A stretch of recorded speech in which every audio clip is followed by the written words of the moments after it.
Security, get this beggar out. She's not invited. My son's bride screamed during my grandson's birthday party. I only smiled and said, I came to bring a special guest who wanted to see you. When she saw who was behind me, panicked. I'm glad to have you here. Follow my story until the end and comment the city you're watching from so I can see how far my story has reached. I clutched the small gift bag containing Tommy's birthday present as I walked through the entrance of Riverside Country Club. At 66 years old, I had learned to dress carefully for family events. My navy blue dress was 3 years old, but clean and pressed. My shoes were comfortable flats from a discount store, but they were polished. I might not have much money, but I refused to look like I didn't care. The hostess at the front desk looked me up and down with barely concealed judgment. Her nameplate read Ashley, and her smile was as fake as her eyelashes.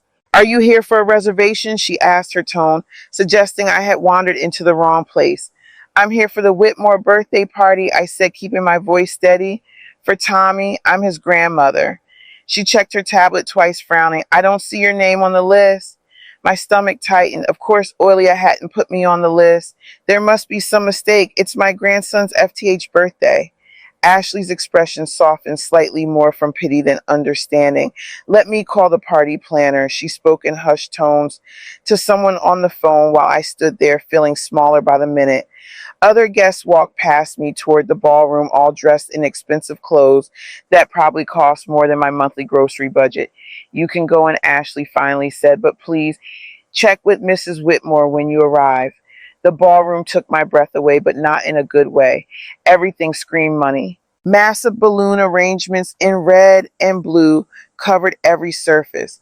A professional photographer moved through the crowd. The cake looked like it belonged in a magazine. 3 tiers decorated with handcrafted superhero figures that probably cost more than I spent on food in a month. I spotted Tommy immediately. He was wearing a custom Spider-Man costume that looked like it came straight from a movie set. He was surrounded by children I didn't recognize, all inexpensive costumes of their own. When was the last time I had seen him? It had been over 2 months, maybe 3. Every time I called to arrange a visit, Oilia had an excuse. Grandma Janine. Tommy's face lit up when he saw me. He broke away from his group and ran toward me with his arms wide. My heart filled as I knelt down to catch him in a hug. He smelled like expensive soap and hair gel, not like the little boy who used to play in my apartment and eat peanut butter sandwiches at my kitchen table. Happy birthday, sweetheart. Day. I whispered into his hair. You're getting so big. Did you bring me a present? He asked with pure 5-year-old excitement. I handed him the small gift bag. Inside was a wooden train I had found at a thrift store and spent hours cleaning and repainting. It wasn't much compared to the mountain of expensive gifts I could see piled on a table across the room, but it was made with love. Tommy pulled out the train and his eyes went wide. It's so cool. Look, it has real wheels. He started pushing it along the floor, making train sounds, completely absorbed in this simple toy while surrounded by hundreds of dollars worth of electronic gadgets and designer clothes. Tommy, darling, come show your friends your other presents, came a voice that made my blood run cold. Oilia approached us like a queen holding court. Her blonde hair was styled in perfect waves that probably took hours to achieve. Her dress was designer, her jewelry was real, and her smile was sharp enough to cut glass. Everything about her screamed wealth and status, 2 things I had never been able to provide for my son after his father died when Miles was only 12. Mommy, look what Grandma Janine gave me. Tommy held up his wooden train proudly. Oilia's smile faltered for just a moment as she looked at the simple toy, then snapped back into place. How lovely. Why don't you go play with Jacob and Emma? They're waiting for you by the bounce house. Tommy ran off, still clutching his train, leaving me alone with my daughter-in-law, the woman who had spent the last 3 years systematically removing me from my family's life. Janine, she said, not bothering to hide the ice in her voice. What a surprise to see you here. It's my grandson's birthday, I replied, fighting to keep my voice calm. Of course I'm here. Well, that's just it, Oilia said, tilting her head with false sympathy. This is really more of an intimate gathering. Close family and immediate friends. I looked around the ballroom. There had to be 60 people here, most of whom I had never seen before. I am close family. I'm Tommy's grandmother. Her laugh was like breaking glass. Oh, Janine, you know what I mean? We've moved into a different social circle now. People have certain expectations. Before I could ask what that was supposed to mean, I heard my son's voice behind me. Mom, I didn't know you were coming. I turned to see Miles walking toward us, and my heart broke a little more. This wasn't the boy I had raised working 2 jobs to keep us afloat after his father died.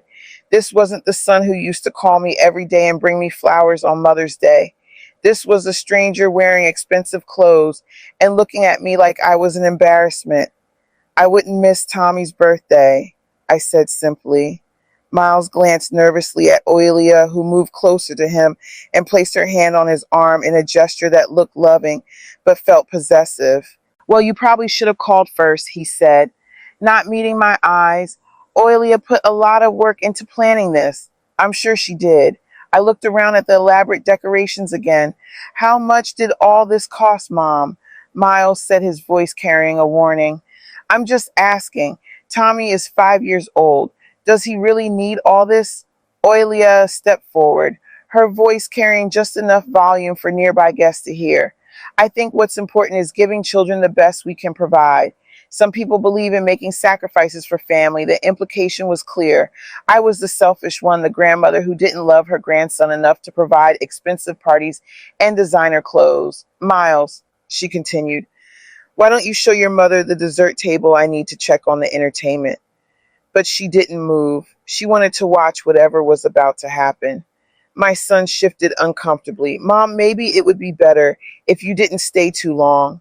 This really isn't what I asked. He struggled to find the words, and I could see Oilia's influence in his hesitation. It's just that these people, they're important for my career. Oilia's father has connections, and I need to make a good impression.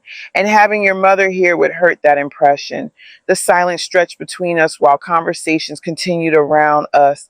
I could feel eyes starting to turn our way, could sense the whispered conversations beginning.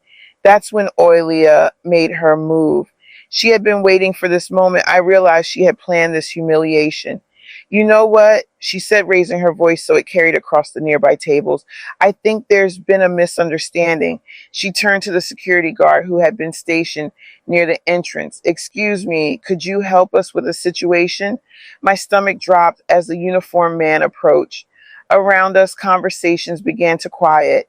This woman seems to be confused about the guest list, Oilia announced, her voice projecting across the ballroom. She's not actually invited to this private event. The security guard looked uncomfortable but approached me anyway. Ma'am, I'm going to have to ask you to leave. Every conversation in the room stopped. Every eye turned to watch the 6-year-old woman being escorted out of her grandson's birthday party like some kind of criminal. I stood there feeling the heat rise in my cheeks, feeling smaller than I had in years. My own daughter-in-law had just publicly humiliated me, and my son was standing there saying nothing, not defending me, not correcting her, not even looking at me. But then something changed inside me. A calm settled over my shoulders, like a warm shawl. I had been quiet for too long. I had accepted too many insults, made too many excuses for their behavior, convinced myself that keeping the peace was more important than keeping my dignity. I looked directly at Oilia and smiled. I saw her confidence waver slightly. Actually, I said, my voice carrying clearly across the silent room. Before I go, I should mention that I brought someone with me today, a special guest who's been very eager to meet you, Oilia. Her face went pale.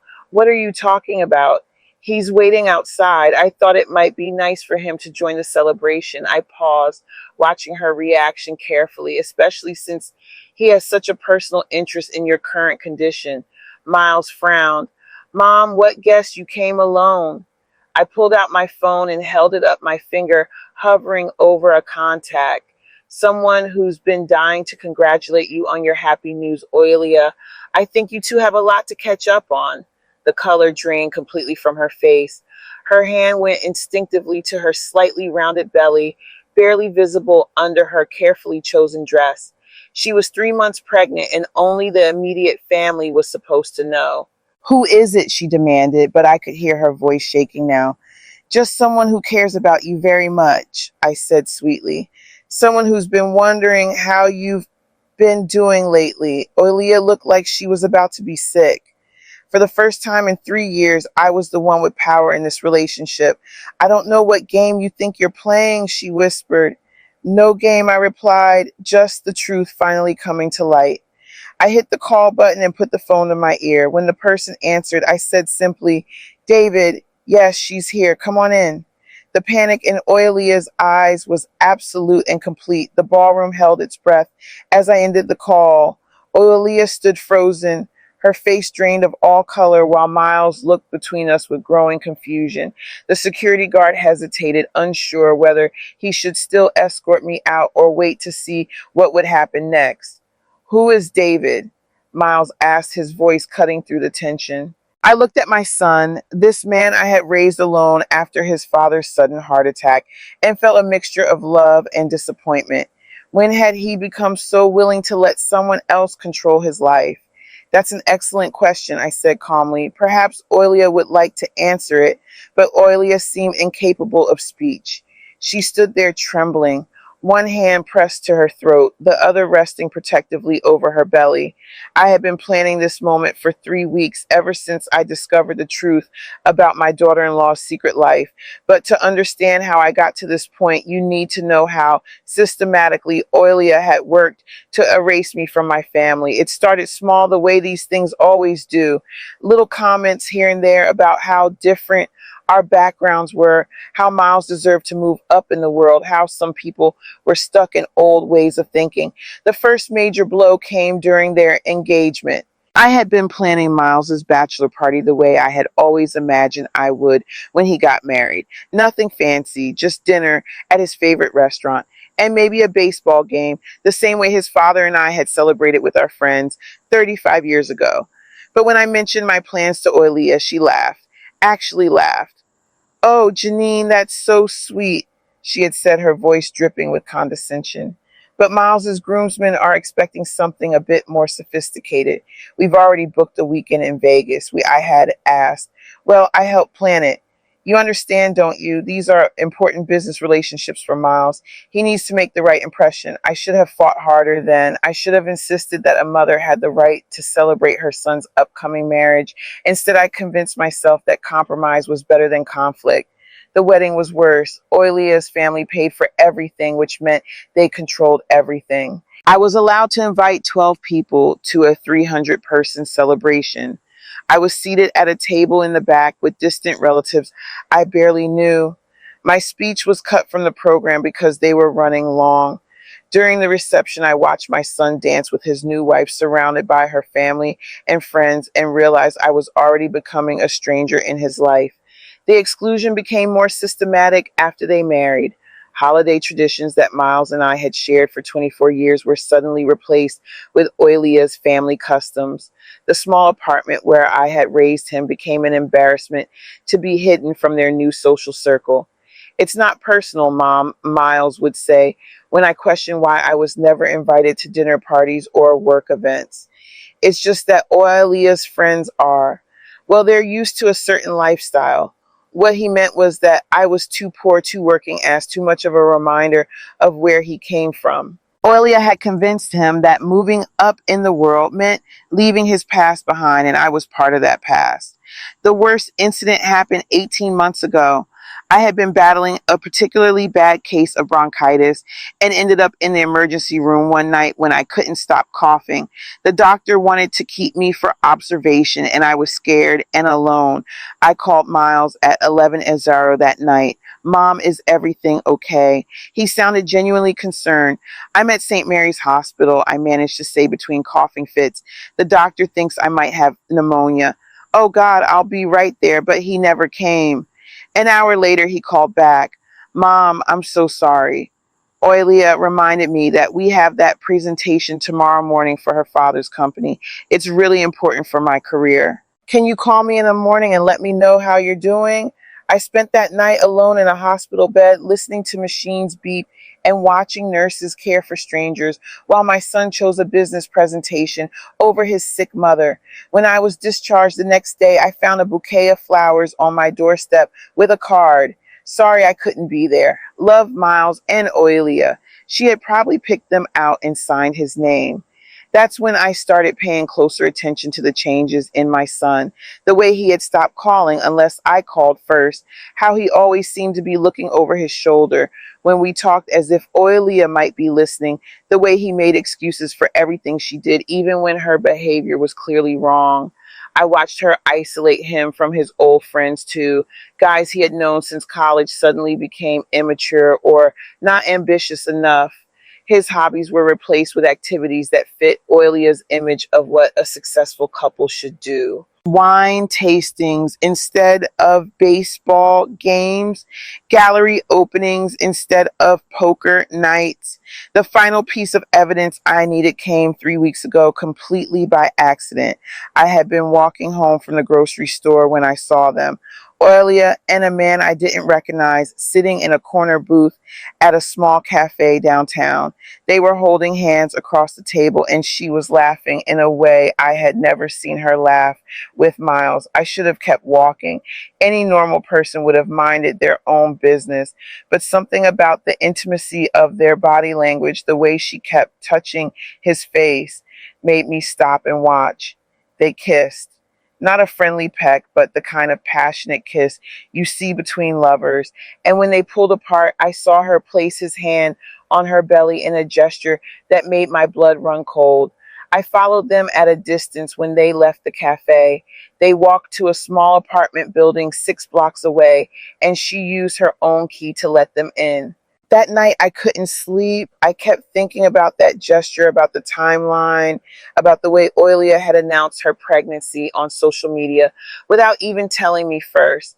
The next day, I did something I had never done before in my life. I hired a private investigator.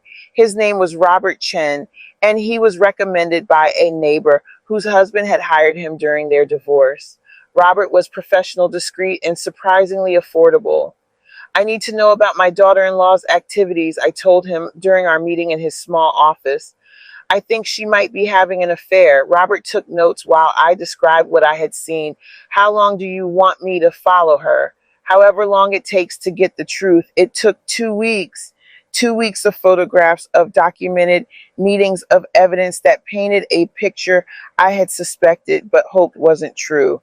Oilia had been seeing David Morrison for 8 months. He was a real estate agent, divorced, no children. They met twice a week at his apartment. She had told him she was separated from her husband and planning to file for divorce. The most damaging evidence was a recording Robert had made when Oilia and David were having coffee in a public place. Their conversation was devastating. When are you going to tell your husband? David had asked. Soon, Oilia had replied. I just need to make sure the timing is right. Miles has some business opportunities coming up through my father's connections.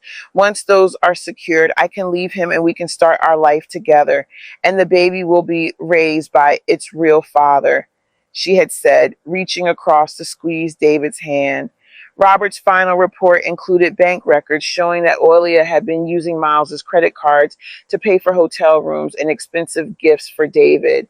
She had been financing her affair with my son's money while planning to leave him and take half his assets in the divorce. Now, standing in that ballroom with the truth burning in my chest, I watched Oilia struggle to find words that might save her from the disaster she had created.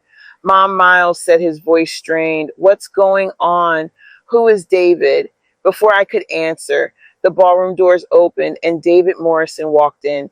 He was tall, handsome, in a generic way, and looked completely confused about why he had been summoned to a children's birthday party. His eyes scanned the crowd until they found Oilia, and I watched his face cycle through recognition, confusion, and growing alarm as he took in the scene. Ohea, he called out, starting toward her. What's going on? You said you had something important to tell me. Miles turned to look at the stranger approaching his wife, and I saw the exact moment when pieces began clicking into place in his mind. Who is this man? Miles asked again, but this time his voice was deadly quiet.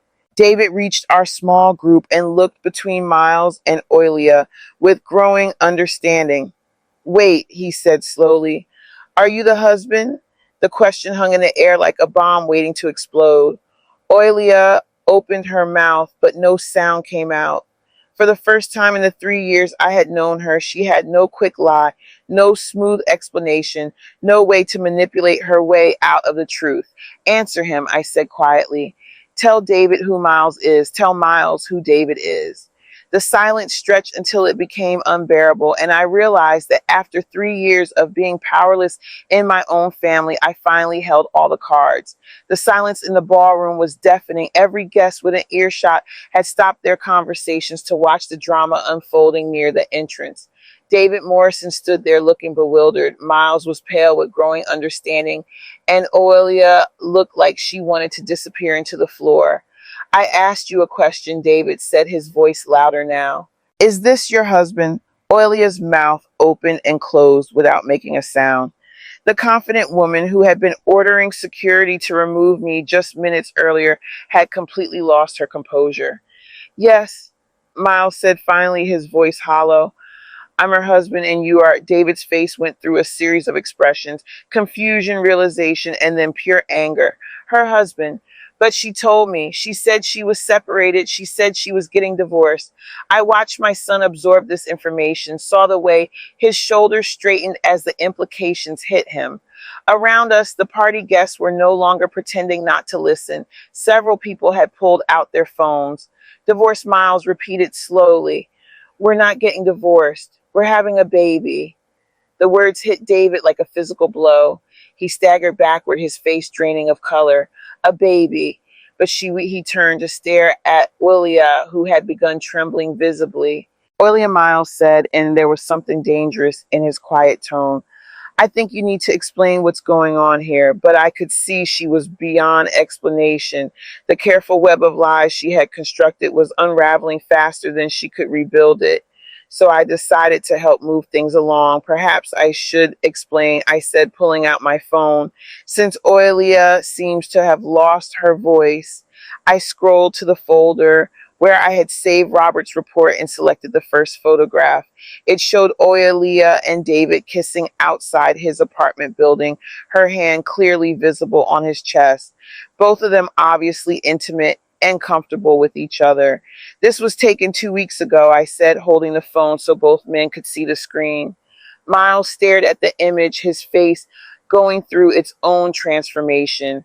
Hurt, betrayal, anger, all of it cycling through his features as he processed what he was seeing. David grabbed the phone from my hand, scrolling through the other photos Robert had taken. There were dozens of them.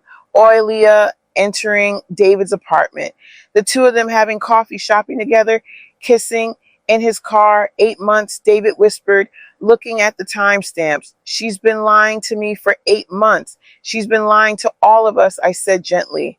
Miles finally found his voice. How long, he asked, staring at his wife. How long has this been going on? Oilia tried to speak, but only managed a broken sob. Since February, I answered for her. They met at a coffee shop downtown. She told him she was separated and planning to divorce you as soon as some business opportunities came through. David's face twisted with disgust. Business opportunities? You mean she was using me while she waited to cash in on your success? The crowd around us had grown larger. Tommy ran over at one point, tugging on his father's jacket, but Miles was so focused on the revelation that he barely noticed. One of Oilia's friends quickly distracted the boy and led him away. There's more, I said, pulling up the audio file Robert had recorded. No, Oilia finally spoke. Her voice cracked and desperate. Please don't. But I hit play anyway. Her voice came through clearly. Miles has some business opportunities coming up through my father's connections. Once those are secured, I can leave him and we can start our life together. The words hung in the air like poison. Miles actually stepped backward as if the sound of his wife planning to leave him was a physical assault. And the baby David's recorded voice asked, will be raised by its real father, came Oilia's response. That's when Miles broke, not loudly, not dramatically, but with the quiet devastation of a man whose entire world had just collapsed. He sank into a nearby chair, his head in his hands.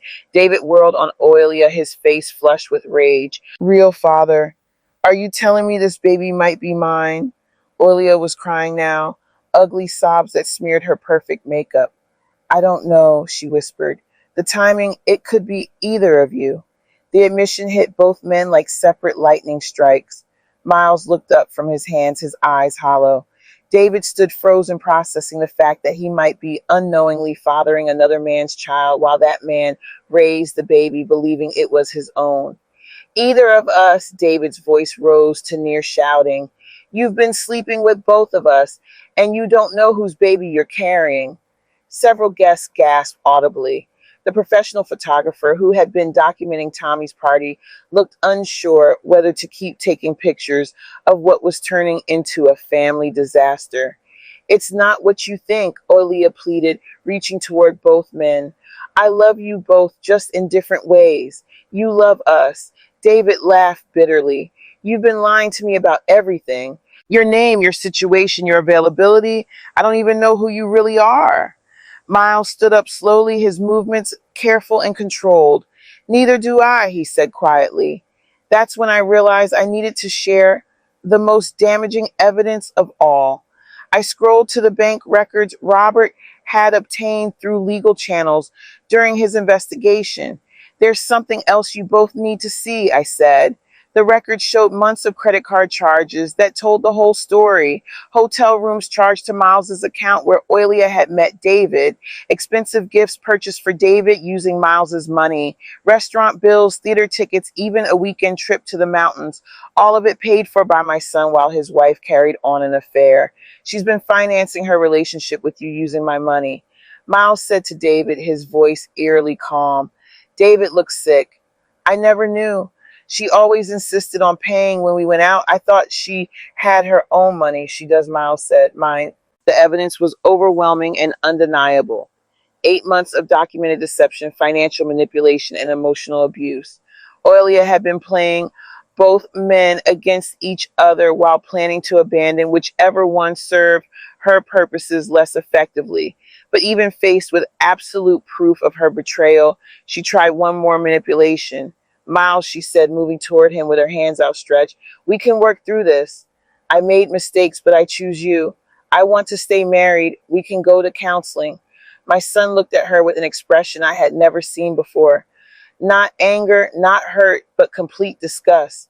You choose me, he repeated. After 8 months of lying, cheating, and stealing from me, you think you get to choose. People make mistakes in marriage, she said desperately. This doesn't have to end everything. David let out a harsh laugh. Mistakes. You told me you loved me. You let me believe we were building a future together. You let me believe this baby was mine. It still might be, she said quietly. The admission seemed to break something in both men. Miles sat back down heavily while David began pacing like a caged animal. I need a paternity test, David said finally. If this baby is mine, I want to know. And if it is, Miles asked, then I'll take responsibility for it. But I want nothing to do with her. David pointed at Olia like she was something contaminated. This woman is poison. Olia's face crumpled. You can't mean that. Both of you, we're a family. No, I said firmly, speaking for the first time in several minutes. Families are built on truth and love and respect. What you built was a house of cards, and now it's falling down. She turned to me with sudden viciousness. This is all your fault. You couldn't stand seeing Miles happy, so you destroyed our marriage out of spite. The accusation was so absurd that several people in the crowd actually laughed. After everything that had been revealed, she was still trying to make herself the victim. I didn't destroy your marriage, Oilia, I said calmly. You did that all by yourself.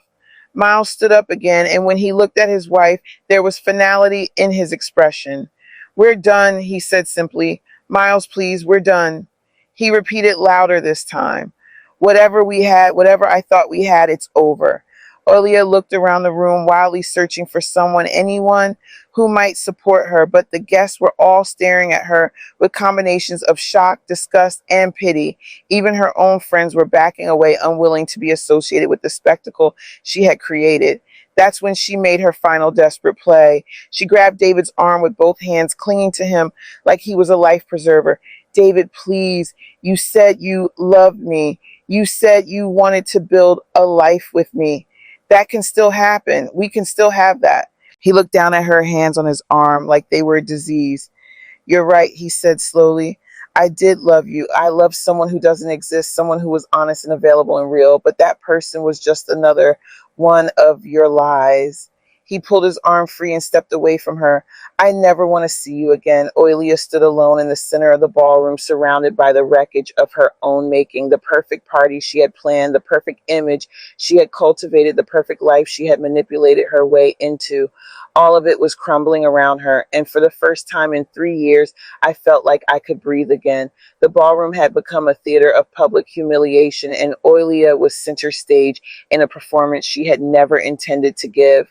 Around us, party guests whispered behind raised hands, their children forgotten, as they witnessed the spectacular collapse of what they had thought was a perfect marriage. But Oilia wasn't finished fighting. I could see the calculation in her eyes, even through her tears, as she realized that her usual tactics weren't working. When manipulation failed, she had always turned to melodrama, and true to form, she doubled down on victimhood. You're all enjoying this, aren't you? She said, her voice rising as she spun around to address the watching crowd. You're all so perfect, so above reproach that you can stand there judging me. Several guests exchanged uncomfortable glances. A few began gathering their children and heading toward the exits, unwilling to be part of whatever was coming next. Olia stopped. Miles said quietly, you're making this worse. Worse, she let out a hysterical laugh. How could this possibly be worse? My husband's mother has destroyed my marriage, my reputation, my entire life, and you're telling me not to make it worse. Your mother-in-law didn't make you have an affair, David said coldly. She didn't make you lie to me for 8 months. She didn't make you steal money from your husband to pay for our dates. I never stole anything, Oilia snapped. I pulled out my phone again and scrolled to the credit card statements Robert had obtained. The Marriott Hotel downtown, March 15th through 17th. $307 charged to Miles's Visa card. The same weekend you told him you were visiting your sick aunt in Portland. Miles's face went white. You told me your aunt died that weekend. You said you needed time alone to grieve. She did die. Olia said weakly, according to this hotel receipt, you were grieving with David in a king-size bed with room service. I continued reading from the statement. Champagne, strawberries, and massage oil charged to room service, all on Miles's credit card. The specificity of the details hit like hammer blows. This wasn't just about an affair anymore. It was about calculated deception, about using my son's grief and trust to finance her betrayal. The jewelry store on 5th Street, I read from another statement. April 22nd, $886 for a gold bracelet. David, are you wearing anything gold? David looked down at his wrist, where an expensive-looking gold chain bracelet caught the light. His face flushed as he realized what he was seeing. You bought this for me with his money, he said, his voice barely above a whisper. It was a gift, Olia protested. Couples buy each other gifts. With money stolen from her husband, I added. Miles was reading over my shoulder now, seeing the full extent of his wife's financial betrayal. The weekend in wine country, the cooking classes, the couple's massage package. His voice broke slightly. You did all the things with him that you said you were too busy to do with me, Miles. I can explain. No. The word came out sharp and final. I don't want explanations. I want you to stop talking. But Olia had passed the point of rational behavior. The complete collapse of her carefully constructed world had pushed her into desperation, and desperate people do unpredictable things. Fine, she screamed. You want the truth? I'll give you the truth. She whirled around to face the remaining guests. her makeup streaked, her perfect hair disheveled, her designer dress wrinkled from her frantic movements. I never loved him, she announced to the room. I married Miles because he was safe, because he was grateful, because he would do whatever I wanted without questioning me. The words hit Miles like physical blows. I watched my son's face cycle through hurt, anger, and something that looked almost like relief. You want to know why I had an affair? Oilia continued, by caring about the damage she was inflicting. Because David made me feel alive, because he was passionate and exciting, and everything Miles could never be. Then why didn't you just leave? David asked, his voice disgusted. Why drag this out for 8 months? Because I needed time, she snapped. Miles has connections through my father's business. There were opportunities coming up that would have set us up financially. I was going to leave him after those deals went through. The admission of her calculated planning sent another wave of shock through the room. This wasn't a crime of passion or a moment of weakness. It was a long-term strategy to use my son for financial gain while building a life with another man. So you never intended to stay married to me? Miles said it wasn't a question. Not once I found something better, she replied, her honesty brutal in its simplicity. David stared at her in horror. And what about me? Was I just a placeholder until you found something even better than what I could offer? For the first time, Oelia seemed to realize she had gone too far. No, David, that's not.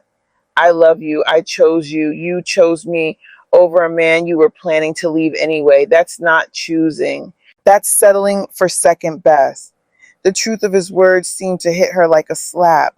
She had been so focused on maintaining control of both relationships that she had never considered how her strategy looked from the outside. All this time, Miles said slowly, every time you criticized my clothes, my friends, my mother, you were comparing me to him. Miles, that's not. Every time you said I needed to be more ambitious, more sophisticated, more worthy of you, you were thinking about him. The accuracy of his assessment was written all over her face.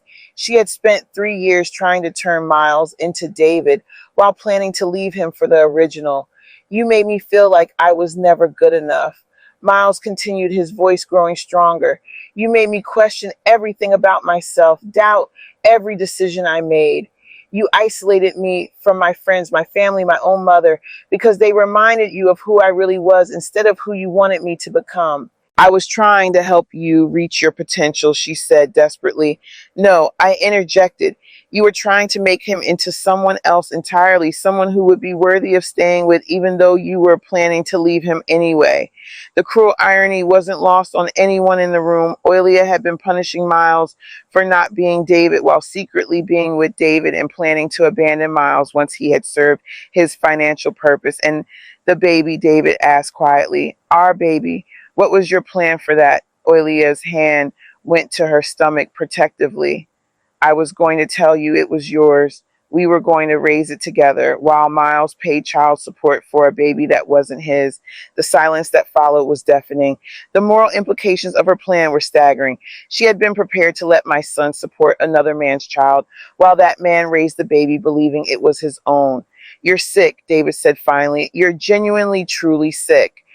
I'm pregnant, she cried, as if that justified everything. I'm carrying your child.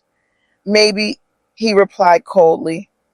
And if I am the father, I'll take responsibility for the baby, but I want nothing to do with you. Nothing. Miles stood up from his chair, his movements careful and controlled. I'm taking Tommy and going home, he announced. Oilia, I want you out of the house by tomorrow night. You can't throw me out. I live there too. You live in a house I bought furnished with furniture I paid for, while planning to leave me for another man and steal my money to finance your affair. Yes, I absolutely can throw you out. The reality of her situation was finally sinking in. Without Miles' financial support, without David's romantic support, she had nothing. Her elaborate lifestyle, her social position, her carefully curated image, all of it depended on the relationship she had just destroyed. Miles, please, she begged, her voice breaking.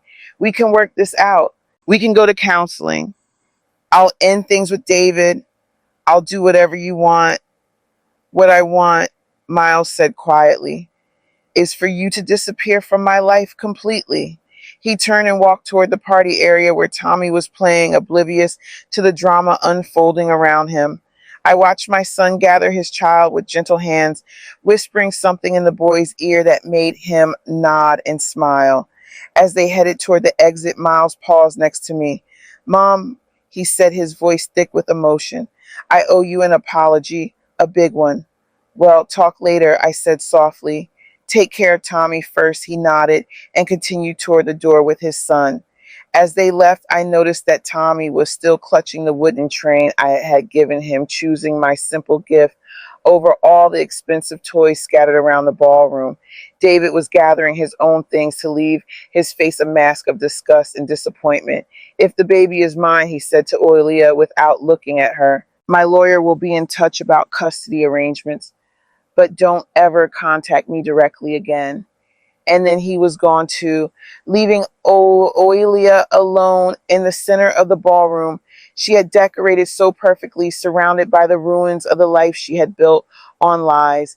The remaining guests were filing out quickly now, eager to escape the uncomfortable scene and probably already planning how they would tell this story to their friends. The photographer had stopped taking pictures. The caterers were beginning to clean up the untouched food. Olia stood there in her expensive dress, her belly barely showing the pregnancy that had become the center of a paternity dispute, her face streaked with tears and ruined makeup. This isn't over, she said to me, her voice low and venomous. You think you've won, but this isn't over. I looked at her, really looked at her, and felt something I hadn't expected. Pity. Not sympathy, not forgiveness, but the kind of pity you feel for someone who has destroyed their own life through greed and selfishness. Yes, it is, I replied calmly. It's completely over.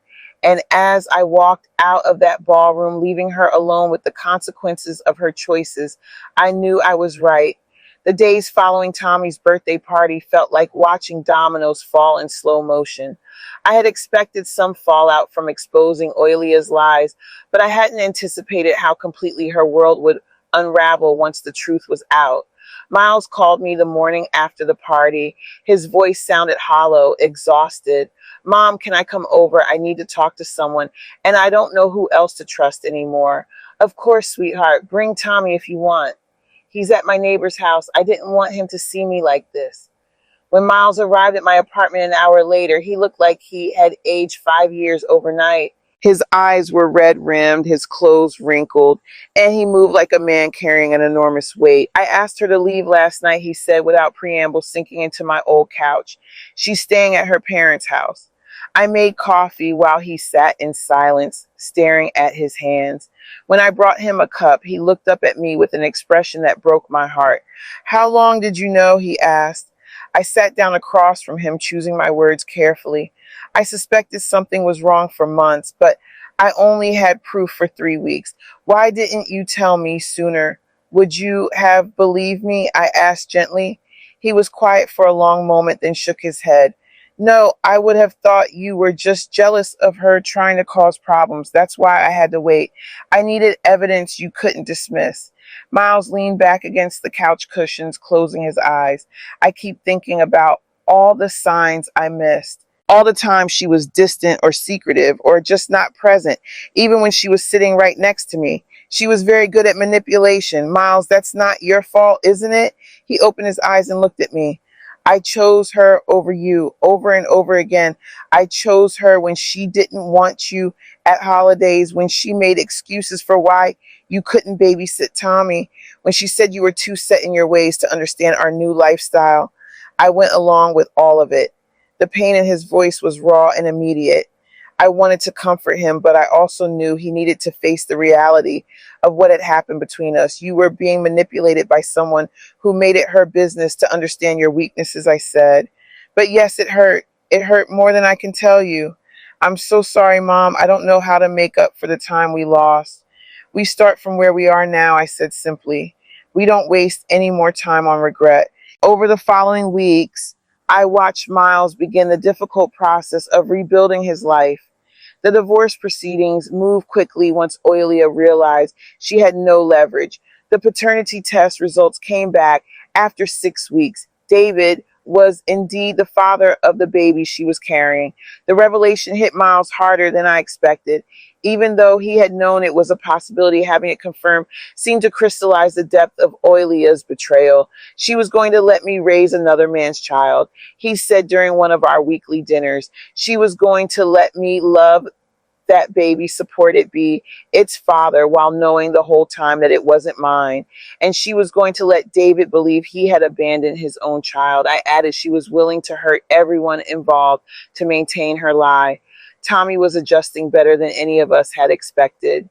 At 5 years old, he didn't fully understand why mommy had moved away, but he seemed to thrive with the increased attention from his father and the regular presence of his grandmother in his life again. Daddy, he said one evening while we were building with blocks in my living room, is mommy coming back? Miles glanced at me before answering. Nobody. Mommy is going to live somewhere else now, but she'll still see you sometimes. Will the new baby live with us? No, the baby is going to live with its daddy. Tommy considered this for a moment, then shrugged and went back to his blocks. Children have a remarkable ability to adapt when they feel secure and loved. The social fallout for Oilia was swift and severe. Word of what had happened at the birthday party spread through their social circle like wildfire. The couple who had been invited to every important event, who had been considered relationship goals by their friends, suddenly found themselves completely ostracized. Miles told me that several of their mutual friends had reached out to him privately, admitting they had never liked Oilia, but hadn't felt comfortable saying anything. Sarah said she always thought Oilia was fake. Miles reported after running into one of their former couple friends at the grocery store. She said Oilia would make cutting remarks about other people when they weren't around, but always with a smile, so it seemed like she was just being honest. And you never noticed this. I noticed, but I told myself she was just discerning that she had high standards. He shook his head. I made excuses for behavior I knew was wrong because I was so grateful that someone like her had chosen someone like me.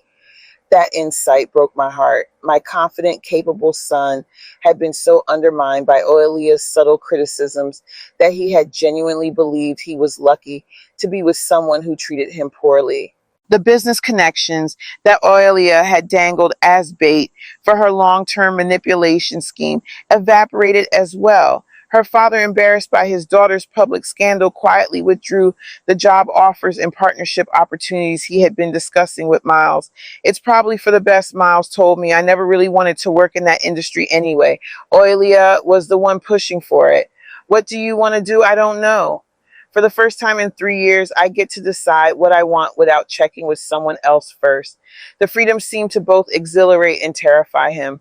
Meanwhile, Oilia's attempts to salvage her reputation grew increasingly desperate. She tried calling Miles repeatedly, alternating between tearful apologies and angry accusations. When he blocked her number, she started showing up at his workplace. She cornered me in the parking lot yesterday. He told me during one of our conversations she was crying, saying the stress of the divorce was affecting the baby, begging me to take her back. What did you tell her? That the baby wasn't my responsibility and neither was she. It was a harsh truth, but a necessary one. Oilia had made her choices and the consequences belonged to her alone. The most pathetic incident came when she tried to ambush me at the grocery store where I shopped every Tuesday morning. I was comparing prices on coffee when I heard her voice behind me. Janine, please, I need to talk to you. I turned to find her looking haggarded and desperate. Her usual perfect appearance had deteriorated noticeably. Her roots were showing, her clothes looked slept in, and her face was puffy from crying. I don't think we have anything to discuss, I said calmly, continuing with my shopping. You don't understand. I've lost everything, my marriage, my home, my friends. David won't even speak to me about the baby except through lawyers. And whose fault is that? I made mistakes, yes, but everyone deserves forgiveness. Everyone deserves a second chance. I stopped walking and looked at her directly. You didn't make mistakes, Olia. You made choices, calculated, deliberate choices to deceive everyone who cared about you. I was confused. I was unhappy. I didn't know what I wanted. You knew exactly what you wanted. You wanted to have your cake and eat it too. You wanted the security of marriage to Miles and the excitement of an affair with David, and you were willing to lie to both of them to keep it. Her face crumpled. I'm pregnant and alone. Doesn't that matter to you at all? You're pregnant with another man's baby, a man you lied to about being available. You're alone because you chose deception over honesty with everyone in your life. These aren't things that happen to you, Oilia. These are the natural consequences of your actions. You're heartless, she whispered. No, I replied, I'm just done pretending that your poor choices are anyone else's responsibility. I walked away from her that day, and I never saw her again. Miles told me later that she had moved back to her hometown to live with her parents until the baby was born. David was pursuing custody arrangements through his lawyer, but wanted no personal contact with her.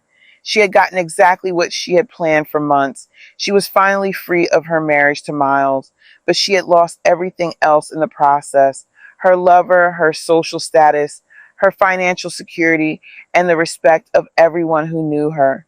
As I watched my son slowly rebuild his confidence in his relationship with his child, I felt something I hadn't experienced in years: peace. Not the satisfaction of revenge, but the quiet contentment that comes from seeing truth prevail over deception. Justice, I realized, didn't always require punishment. Sometimes it was simply allowing people to face the natural consequences of their choices without interference or protection from those consequences. Oilia had built her life on lies. And when those lies finally collapsed, the life built on them collapsed too. That wasn't my doing. That was just the inevitable result of trying to build something real on a foundation of deception. Miles was finally free to discover who he really was without someone telling him he needed to be different.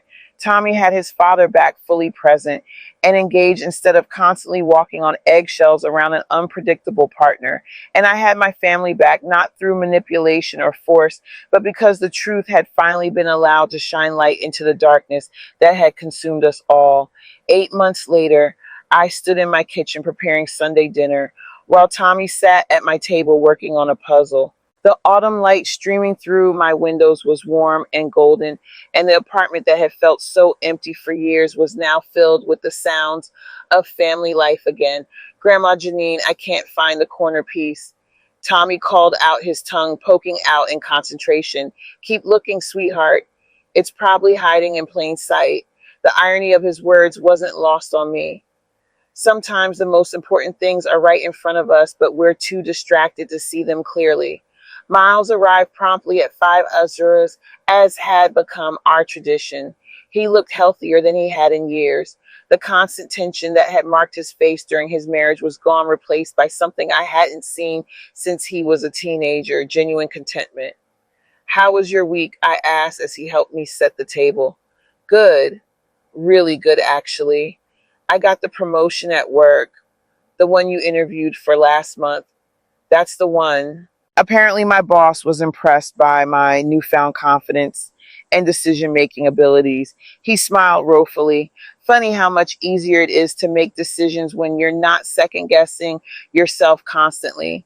Over dinner, we fell into our comfortable routine of sharing the week's events. Tommy chattered about kindergarten. Miles talked about work, and I told them about my volunteer work at the local library's literacy program. Mrs. Henderson finished reading her first complete book yesterday. I reported she's 73 years old and never learned to read properly as a child. When she read the last page out loud, she started crying. That's beautiful, Mom, Miles said. I'm proud of you for doing that. The simple statement of pride hit me harder than I expected. For 3 years, I had felt invisible, unnecessary, like my life experiences and wisdom had no value. Now I was discovering new ways to matter, new ways to contribute. After dinner, while Tommy played with his toys in the living room, Miles and I cleaned up together. It was during these quiet moments that we often had our most important conversations. I heard from my lawyer today, he said as he dried dishes. The divorce is officially final. How do you feel about that? Relieved, free, like I can finally close that chapter and move forward. And Olia still living with her parents. David has partial custody of the baby now, a little girl. He sends me pictures sometimes. Miles paused, considering his words. I feel sorry for that child. She didn't ask to be born into such a complicated situation. Children are resilient when they're loved, I said. David seems like a good man who was just as deceived as you were. He is. We've actually talked a few times. He wanted to apologize for his part in everything, even though he didn't know he was part of an affair.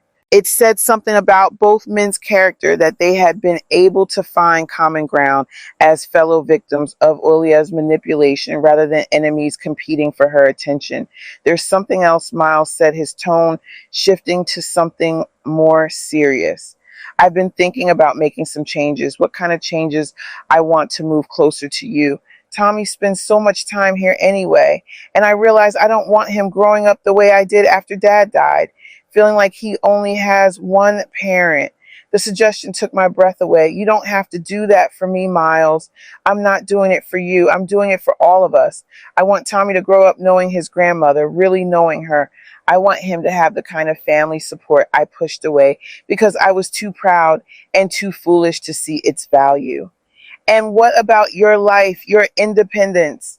Miles laughed, but it was a warm sound, not bitter. What independence? For 3 years, I was afraid to make any major decision without checking with Olia first. Now I want to make decisions based on what's actually important to me and what's important to you. Family, real family, the kind that supports each other instead of tearing each other down.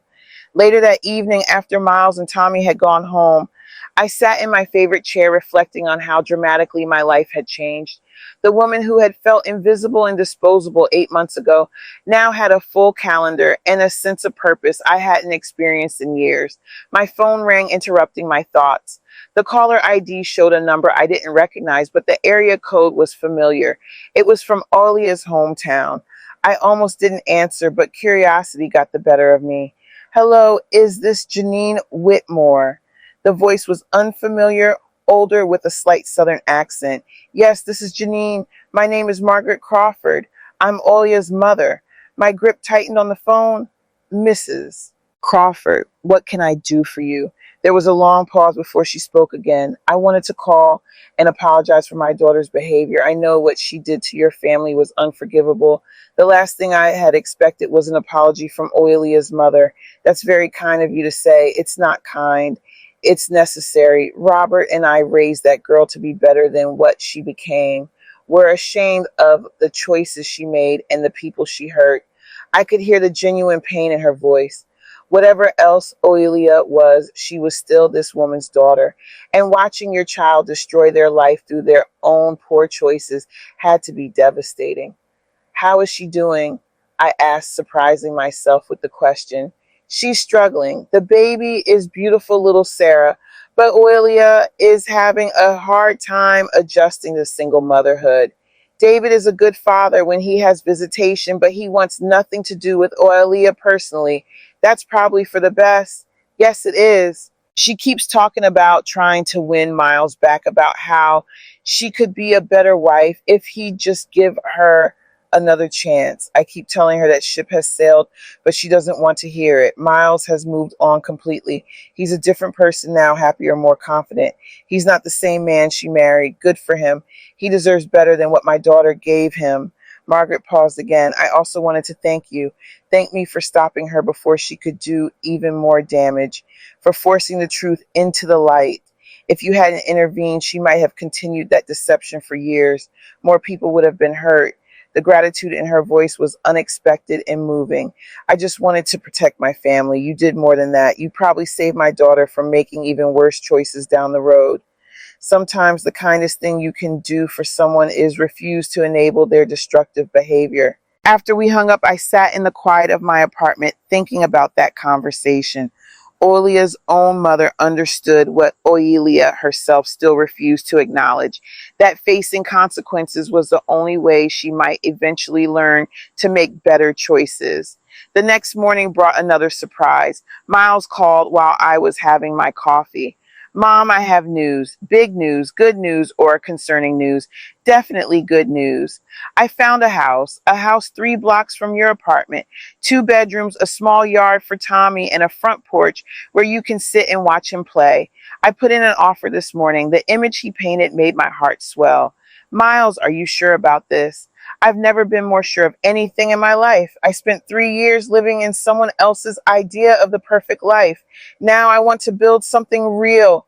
The house purchase went through quickly. Miles sold his old house. Too many bad memories, he said, and moved into the small bungalow just a few streets away from me. Tommy was thrilled to be so close to his grandmother. And I found myself with a purpose I hadn't had since Miles was young. I became the reliable babysitter.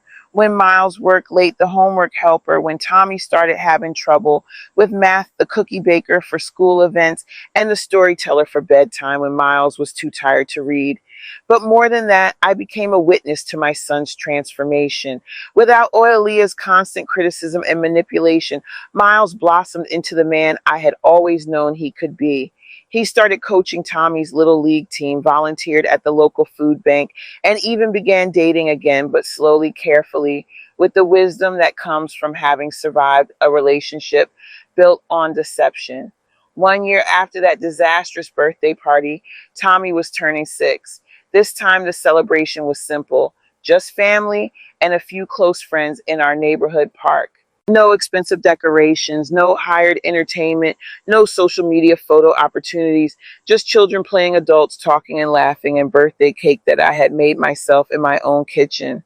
As I watched Tommy run around with his friends clutching a new wooden truck I had carved for him with help from a woodworking class I'd started taking, I marveled at how much had changed. Miles approached me as I was cleaning up paper plates, slipping his arm around my shoulders. Thank you, he said quietly. For what? For fighting for us when I was too blind to fight for myself. For loving me enough to risk everything to save our family. That's what mothers do, I replied. We protect our children, even when they're grown, even when they don't want our protection. I know that now, and I promise you I will never take it for granted again. As the sun set on that perfect day, I realized that my story wasn't about revenge or vindication. It was about the enduring power of genuine love over manufactured affection of truth, over deception of family bonds that can be damaged but never completely broken. Oilia had tried to erase me from my son's life, but she had underestimated something fundamental. Real love doesn't disappear just because someone wants it to. It might be pushed aside, ignored, or taken for granted, but it endures.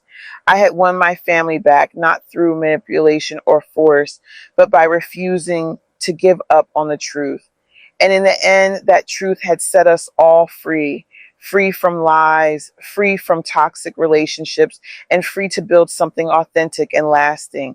Standing in that park, surrounded by the laughter of children and the warmth of genuine family love, I knew that this was exactly where I belonged.